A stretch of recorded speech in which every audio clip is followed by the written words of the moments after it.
Good evening এভৰিওয়ান, মই ডিব্ৰুগড় জিলাৰ ছোৱালী। তো মই আজি আপোনালোকক ক'ম এই শিৱসাগৰ যে আছে, এই শিৱসাগৰ জিলাটোৰ বিষয়ে। এই নামটো কেনেকৈ হ'ল, তো তেতিয়াহ'লে মোৰ মানে আহোমসকলৰ কথা ক'ব লাগিব। তো যেতিয়া আহোমসকলে মানে 1200 খ্ৰীষ্টাব্দৰ ফালে আহোমসকলে এই অসমত আহিছিল, আৰু তেতিয়া তেওঁলোকৰ ৰজা আছিল চাওলুং চুকাফা। তো তেওঁলোকৰ এটা মানে মজাৰ কথা হ'ল, তেওঁলোকৰ মানে দুটাকৈ নাম আছিল। এটা হ'ল তেওঁৰ বংশগত নাম, আৰু এটা নাম আছিল তেওঁলোকৰ অসমৰ ইয়াৰ ফালে নাম। আৰু তেওঁলোকৰ বংশগত নামটো আছিল মানে প্ৰথমতে চু আছিল আৰু শেষৰ ফালে ফা আছিল। আৰু তেওঁলোকৰ মানে এই অসমৰ ফালে নাম আছিল গোবৰ ৰজা, ল'ৰা ৰজা, অমুক সিংহ তমুক সিংহ, মোৰ ইমান মনত নাথাকে দেই। তো এতিয়া আচল কথা এটা হওক, তো তেওঁলোকে 5টা ৰাজধানী বনাইছিল। তো তেওঁলোকৰ এই চতুৰ্থতম ৰাজধানীটো যে আছিল, এইটো সকলো ৰাজধানীতকৈ মানে এক উন্নতম ৰাজধানী আছিল, আৰু এই ৰাজধানীটো হৈছে ৰংপুৰ।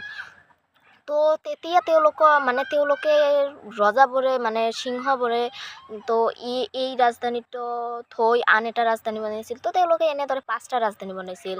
তো এনেদৰে তেওঁলোকে চতুৰ্থতম ৰাজধানী মানে ৰংপুৰটো কৰিছিল। তো এই ৰংপুৰত তেতিয়া ৰজা আছিল ৰুদ্ৰসিংহ। তো সেই ৰুদ্ৰসিংহ আছিল কোন জানেনে আপোনালোকে? সেই ৰুদ্ৰসিংহ আছিল জয়মতী কোঁৱৰীৰ বৰ ল'ৰা, আৰু তেওঁ বৰ ভাল আছিল। তেওঁ ৰংঘৰ, কাৰেংঘৰ, তলাতল ঘৰ আৰু বহুতো চাবলগীয়া বস্তু বনাইছিল, চাকো বনাইছিল।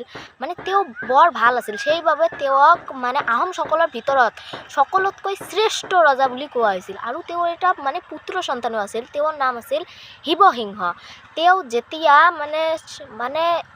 মানে শাসনভাৰ ল'বই, তেতিয়াই এজন জ্যোতিষীয়ে আহি কৈছিল, যদি শিৱসিংহই এই শাসনভাৰ লয় তেতিয়াহ'লে মানে এই ৰাজ্যৰো বিপদ হ'ব আৰু তেওঁৰো বিপদ হ'ব। সেইবাবে শিৱসিংহই নিজৰ পত্নী মানে ফুলেশ্বৰী দেৱীক এই শাসনভাৰটো ল'বলৈ দিছিল।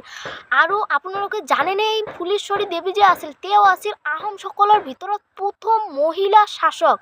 তাৰপিছত যেতিয়া মানে ফুলেশ্বৰী দেৱীৰ মৃত্যু হ'ল, তাৰপিছত তেওঁৰ সৰু ভণ্টিক মানে অম্বিকাক শিৱসিংহই বিয়া কৰাই শাসনভাৰটো ল'বলৈ দিছিল। আৰু এই অম্বিকা আৰু শিৱসিংহই যেতিয়া শাসন কৰিছিল, তেতিয়া তেওঁলোকে বহুত ডাঙৰ এটা পুখুৰী খান্দিছিল, আৰু সেই পুখুৰীটোৰ পাৰতে শিৱদৌল, বিষ্ণুদৌল, দেৱীদৌল 3টা মন্দিৰ বনাইছিল। আৰু এই পুখুৰীটো তেওঁলোকে মানে ৰুদ্ৰসিংহৰ স্মৃতিত বনাইছিল। আৰু এই পুখুৰীটো বহুত ডাঙৰ হোৱাৰ বাবে মানুহে এই পুখুৰীটোক মানে সাগৰ বুলি কৈছিল। আৰু তেওঁলোকে এই পুখুৰীটো যিটো ঠাইত আছিল, সেই ঠাইটোৰ নাম দিছিল শিৱপুৰ।